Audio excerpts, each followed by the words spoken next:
ओम शांति। 24 अक्टूबर 2021 अव्यक्त बाप दादा के महावाक्य। ओरिजिनल डेट 11 नवंबर 1989। दिव्यता संगम युगी ब्राह्मणों का श्रृंगार है। आज दिव्य बुद्धि विधाता, दिव्य दृष्टिदाता अपने दिव्य जन्मधारी दिव्य आत्माओं को देख रहे हैं। बाप दादा ने हर एक बच्चे को दिव्य जीवन अर्थात दिव्य संकल्प, दिव्य बोल, दिव्य कर्म करने वाली दिव्य मूर्तियां बनाया है। दिव्यता आप संगम युगी बच्चों का श्रेष्ठ श्रृंगार है। एक है साधारणता, दूसरा है दिव्यता। दिव्यता की निशानी आप सभी जानते हो। दिव्य जीवनधारी आत्मा किसी भी आत्मा को अपने दिव्य नयनों द्वारा अर्थात दृष्टि द्वारा साधारणता से परे दिव्य अनुभूतियां कराएगी। सामने आने से ही साधारण आत्मा अपनी साधारणता को भूल जाएगी, क्योंकि आजकल के समय अनुसार वर्तमान के साधारण जीवन से मेजॉरिटी आत्माएं संतुष्ट नहीं हैं। आगे चलकर यह आवाज सुनेंगे कि यह जीवन कोई जीवन नहीं है। जीवन में कुछ नवीनता चाहिए। अलौकिकता, दिव्यता जीवन का विशेष आधार है। यह अनुभव करेंगे। कुछ चाहिए, कुछ चाहिए। इस चाहिए की प्यास से चारों ओर ढूंढेंगे। जैसे स्थूल पानी की प्यास में तड़पता हुआ मानव चारों ओर पानी की बूंद के लिए तड़पता है, ऐसे दिव्यता की प्यासी आत्माएं चारों ओर अंजलि लेने के लिए तड़पती हुई दिखाई देंगे। तड़पती हुई कहाँ पहुंचेंगे? आप सबके पास। ऐसे दिव्यता के खजाने से भरपूर बने हो। हर समय दिव्यता अनुभव होती है। वह कभी साधारण, कभी दिव्य। जब बाप ने दिव्य दृष्टि, दिव्य बुद्धि का वरदान दे दिया, तो दिव्य बुद्धि में साधारण बातें आ नहीं सकती। दिव्य जन्मधारी ब्राह्मण तन से साधारण कर्म कर नहीं सकता। चाहे देखने में लोगों के लिए साधारण कर्म हो। दूसरों के समान आप सभी व्यवहार करते हैं, व्यापार करते हैं। वह गवर्नमेंट की नौकरी करते हैं। माताएं खाना बनाती हैं। देखने में साधारण कर्म है, लेकिन इस साधारण कर्म में भी आपका और लोगों से न्यारा अलौकिक दिव्य कर्म हो। महान अंतर इसलिए सुनाया कि दिव्य जन्मधारी ब्राह्मण तन से साधारण कर्म नहीं करते, मन से साधारण संकल्प नहीं कर सकते। धन को साधारण रीति से कार्य में नहीं लगा सकते, क्योंकि तन, मन और धन तीनों के ट्रस्टी हो। इसलिए मालिक बाप की श्रीमत के बिना कार्य में नहीं लगा सकते। हर समय बाप की श्रीमत दिव्य कर्म करने की मिलती है। इसलिए चेक करो कि सारे दिन में साधारण बोल और कर्म कितना समय रहा और दिव्य अलौकिक कितना समय रहा। कई बच्चे कहाँ-कहाँ बहुत भोले बन जाते हैं, चेक करते हैं, लेकिन भोलेपन में समझते हैं सारे दिन में कोई विशेष गलती तो की नहीं, बुरा सोचा नहीं, बुरा बोला नहीं, लेकिन यह चेक किया कि दिव्य व अलौकिक कर्म किया। क्योंकि साधारण बोल व कर्म जमा नहीं होता, न मिटता है न बनता है। वर्तमान का दिव्य संकल्प व दिव्य बोल और कर्म भविष्य का जमा करता है। जमा का खाता बढ़ता नहीं है, तो जमा करने के हिसाब में भोले बन जाते हैं। खुश रहते हैं कि मैंने वेस्ट नहीं किया, लेकिन सिर्फ इसमें खुश नहीं रहना है। वेस्ट नहीं किया, लेकिन बेस्ट कितना बनाया। कई बार बच्चे कहते हैं मैंने आज किसको दुख नहीं दिया, लेकिन सुख भी दिया। दुख नहीं दिया, इससे वर्तमान अच्छा बनाया, लेकिन सुख देने से जमा होता है। वह किया, वह सिर्फ वर्तमान में ही खुश हो गए। सुखदाता के बच्चे सुख का खाता जमा करते। सिर्फ यह नहीं चेक करो कि दुख नहीं दिया, लेकिन सुख कितना दिया। जो भी संपर्क में आए, मास्टर सुखदाता द्वारा हर कदम में सुख की अनुभूति करे। इसको कहा जाता है दिव्यता व अलौकिकता। तो चेकिंग भी साधारण से गुह्य चेकिंग करो। हर समय यह स्मृति रखो कि एक जन्म में 21 जन्मों का खाता जमा करना है। तो सब खाते चेक करो। तन से कितना जमा किया, मन के दिव्य संकल्प से कितना जमा किया, और धन को श्रीमत प्रमाण श्रेष्ठ कार्य में लगाकर कितना जमा किया।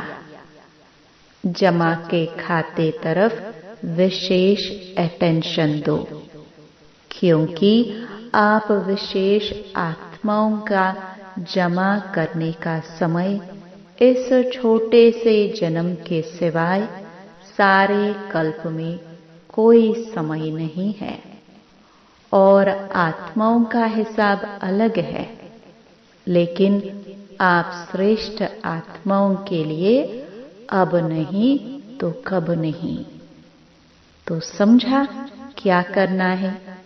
इसमें भोले नहीं बनो, पुराने संस्कारों में भोले मत बनो। बाप दादा ने रिजल्ट देखी। कितनी बातों की रिजल्ट में जमा का खाता बहुत कम है। उसका विस्तार फिर सुनाएंगे। सभी स्नेह में सब कुछ भुला करके पहुंच गए हैं। बाप दादा भी बच्चों का स्नेह देख एक घड़ी के स्नेह का रिटर्न अनेक घड़ियों की प्राप्ति का देते ही रहता है। आप सभी को इतने बड़े संगठन में आने के लिए क्या क्या पक्का कराया। पहले तो पटरानी बनना पड़ेगा, 4 दिन ही रहना पड़ेगा, आना जाना ही पड़ेगा। तो सब बातें सुनते हुए भी स्नेह में पहुंच गए। यह भी अपना लक्ष्य समझो। जो इतना भी मिल रहा है, फिर भी जड़ मूर्तियों के दर्शन के समान खड़े खड़े रात तो नहीं बिताते हो ना। 3 पैर पृथ्वी तो सबको मिली है ना। यहाँ भी आराम से बैठे हो। जब आगे वृद्धि होगी तो स्वतः ही विधि भी परिवर्तन होती रहेगी। लेकिन सदैव यह अनुभव करो कि जो भी मिल रहा है वह बहुत अच्छा है, क्योंकि वृद्धि तो होनी ही है और परिवर्तन भी होना ही है। तो सभी को आराम से रहना खाना मिल रहा है ना। खाना और सोना 2 चीजें ही चाहिए। माताओं को तो बहुत खुशी होती है, क्योंकि बना बनाया भोजन यहाँ मिलता है। वहाँ तो बनाओ, भोग लगाओ, फिर खाओ। यहाँ बना हुआ, भोग लगा हुआ भोजन मिलता है। इसलिए माताओं को तो अच्छा आराम है। कुमारों को भी आराम मिलता है, क्योंकि उन्हों के लिए भी बड़ी प्रॉब्लम खाना बनाने की ही है। यहाँ तो आराम से बना हुआ भोजन खाया ना। सदैव ऐसे इजी रहो। जिसके संस्कार इजी रहने के होते हैं, उनको हर कार्य सहज अनुभव होने के कारण इजी रहते हैं। संस्कार टाइट हैं तो सर्कमस्टेंस भी टाइट हो जाते हैं। संबंध संपर्क वाले भी टाइट व्यवहार करते हैं। टाइट अर्थात खींचातान में रहने वाले। तो सभी ड्रामा के हर दृश्य को देख देख हर्षित रहने वाले हो ना। वह कभी अच्छे बुरे के आकर्षण में आ जाते हो, न अच्छे न बुरे में। किसी में आकर्षित नहीं होना है, सदैव हर्षित रहना है। अच्छा, सदा हर कदम में दिव्यता अनुभव करने वाले और कराने वाले दिव्य मूर्तियों को, सदा अपने जमा के खाते को बढ़ाने वाले नॉलेजफुल आत्माओं को, सदा हर समय को इजी स्थिति द्वारा इजी पार करने वाले ऐसे समझदार बच्चों को, अनेक आत्माओं के जीवन की प्यास को बुझाने वाले मास्टर ज्ञान सागर श्रेष्ठ आत्माओं को ज्ञान सागर बाप दादा का याद प्यार और नमस्ते। बॉम्बे ग्रुप। बॉम्बे निवासी बच्चे सर्व खजानों से संपन्न होना। सदा अपने को संपन्न आत्मा हूँ ऐसे अनुभव करते हो ना। संपन्नता संपूर्णता की निशानी है। संपूर्णता की चेकिंग अपनी संपन्नता से कर सकते हो, क्योंकि संपूर्णता माना सर्व खजानों से फुल होना। जैसे चंद्रमा जब संपन्न होता है तो संपन्नता उसकी संपूर्णता की निशानी होती है। इससे और आगे नहीं बढ़ेगा, बस इतनी ही संपूर्णता है। जरा भी किनारी कम नहीं होती है, संपन्न होता है। तो आप सभी ज्ञान, योग, धारणा, सेवा सभी में संपन्न। इसी को ही संपूर्णता कहा जाता है। इससे जान सकते हो कि संपूर्णता के समीप हैं या दूर है। संपन्न हो अर्थात संपूर्णता के समीप हो। तो सब समीप हो। कितने समीप हो? 8 तक, 100 तक या 16,000 तक? 8 की समीपता, फिर 100 की समीपता और फिर 16,000 की समीपता। कितने समीपता वाले हैं, यही चेक करना है। अच्छा है, फिर भी दुनिया के कोटों से आप बहुत बहुत भाग्यवान हो। वह तड़पने वाले हैं और आप संपन्न आत्माएं हो, प्राप्ति स्वरूप आत्माएं हो। यह खुशी है ना? रोज अपने से बात करो कि हमारे सिवाय और कौन खुश रह सकता है। तो यही वरदान सदा स्मृति में रखना कि समीप हैं, संपन्न है। अभी तो समीप मिलना भी हो गया। जैसे स्थूल में समीप अच्छा लगता है, वैसे स्थिति में भी सदा समीप अर्थात सदा संपन्न बनो। अच्छा, गुजरात पूना ग्रुप। सभी दृष्टि द्वारा शक्तियों के प्राप्ति की अनुभूति करने के अनुभवी होना। जैसे वाणी द्वारा शक्ति की अनुभूति करते हो, मुरली सुनते हो तो समझते हो ना, शक्ति मिली। ऐसे दृष्टि द्वारा शक्तियों की प्राप्ति के अनुभूति के अभ्यासी बने हो, या वाणी द्वारा अनुभव होता है, दृष्टि द्वारा कम। दृष्टि द्वारा शक्ति कैच कर सकते हो, क्योंकि कैच करने के अभ्यासी होंगे तो दूसरों को भी अपने दिव्य दृष्टि द्वारा अनुभव करा सकते हैं। आगे चलकर वाणी द्वारा सबको परिचय देने का समय भी नहीं होगा और सर्कमस्टेंस भी नहीं होंगे, तो क्या करेंगे?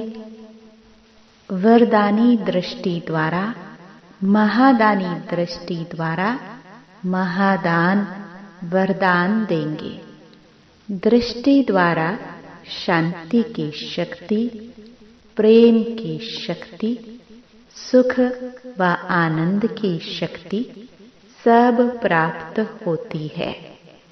जड़ मूर्तियों के आगे जाते हैं तो जड़ मूर्ति बोलती तो नहीं है ना, फिर भी भक्त आत्माओं को कुछ न कुछ प्राप्ति होती है, तब तो जाते हैं ना।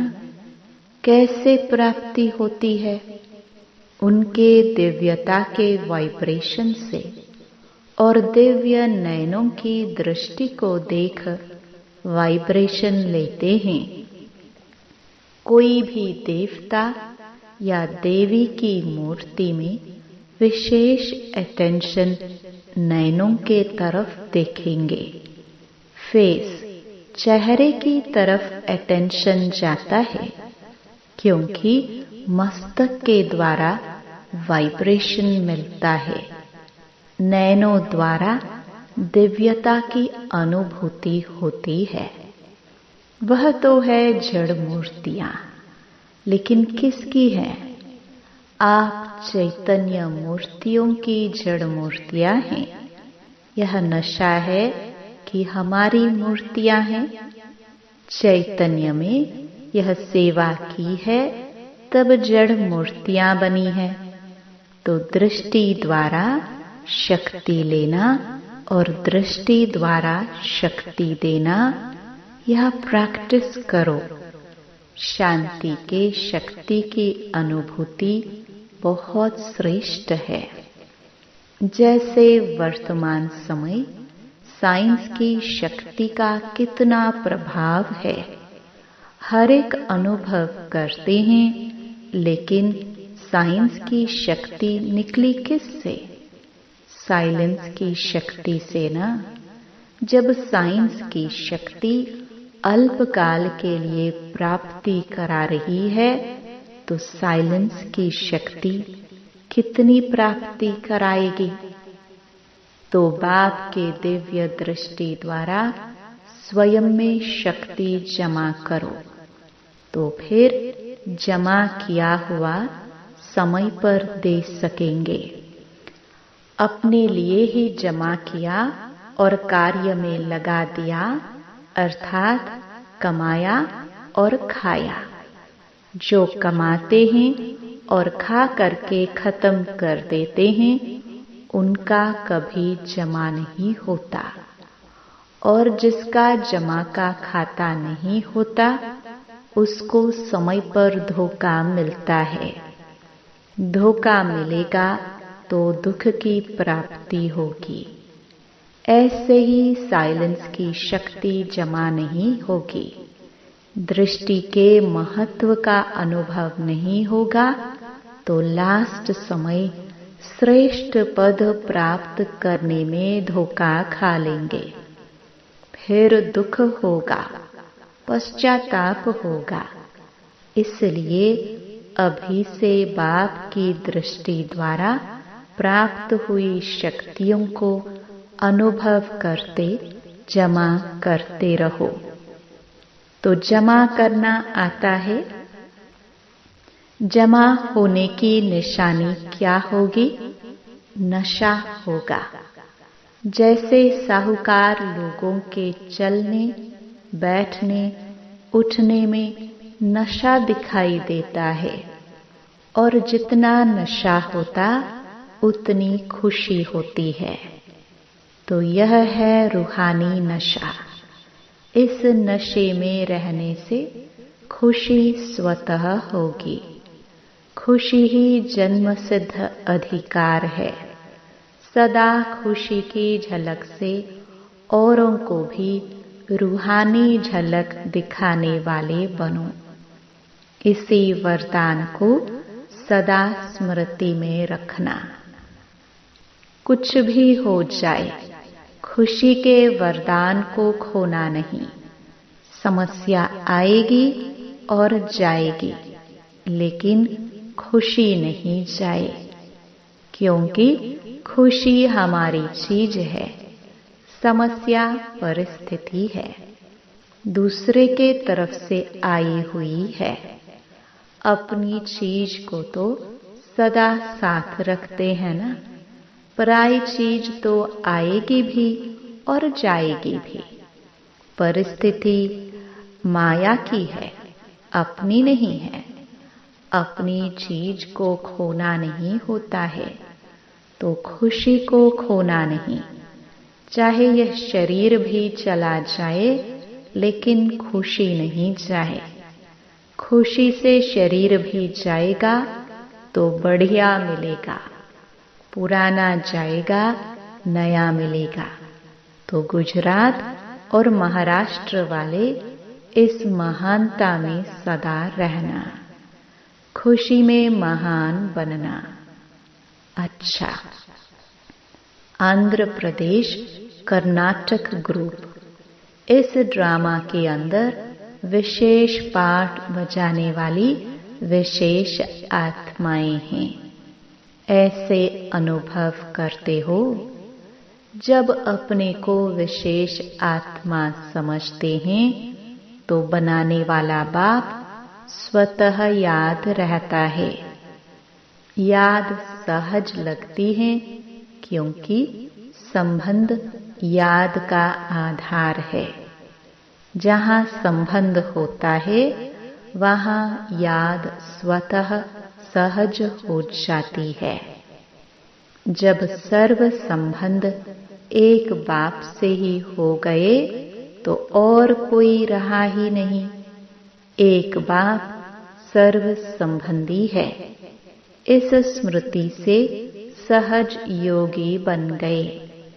कभी मुश्किल तो नहीं लगता। जब माया का वार होता है, तब मुश्किल लगता है। माया को सदा के लिए विदाई देने वाले बनो। जब माया को विदाई देंगे, तो बाप की बधाइयाँ बहुत आगे बढ़ाएगी। भक्ति मार्ग में कितनी बार मांगा कि दुआएं दो, ब्लेसिंग दो, लेकिन अभी बाप से ब्लेसिंग लेने का सहज साधन बता दिया है। जितना माया को विदाई देंगे उतनी ब्लेसिंग स्वतः मिलेगी। परमात्म दुआएं एक जन्म नहीं, लेकिन अनेक जन्म श्रेष्ठ बनाती हैं। सदा यह स्मृति में रखना कि हम हर कदम में बाप की, ब्राह्मण परिवार की दुआएं लेते सहज उड़ते चले। ड्रामा में विशेष आत्माएं हो, विशेष कर्म कर अनेक जन्मों के लिए विशेष पाठ बजाने वाले हो। साधारण कर्म नहीं, विशेष कर्म, विशेष संकल्प और विशेष बोल हो। तो आंध्रा वाले विशेष सेवा यही करो कि अपने श्रेष्ठ कर्म द्वारा, अपने श्रेष्ठ परिवर्तन द्वारा अनेक आत्माओं को परिवर्तन करो। अपने को आईना बनाओ और आपके आईने में बाप दिखाई दे। ऐसी विशेष सेवा करो। तो यही याद रखना कि मैं दिव्य आईना हूँ। मुझ आईने द्वारा बाप ही दिखाई दे। समझा? अच्छा। वरदान। सदा एक रस स्थिति के तख्त पर विराजमान रहने वाले बाप दादा के दिल तख्त नशीन भव। सभी से श्रेष्ठ तख्त बाप दादा के दिल तख्त नशीन बनना है।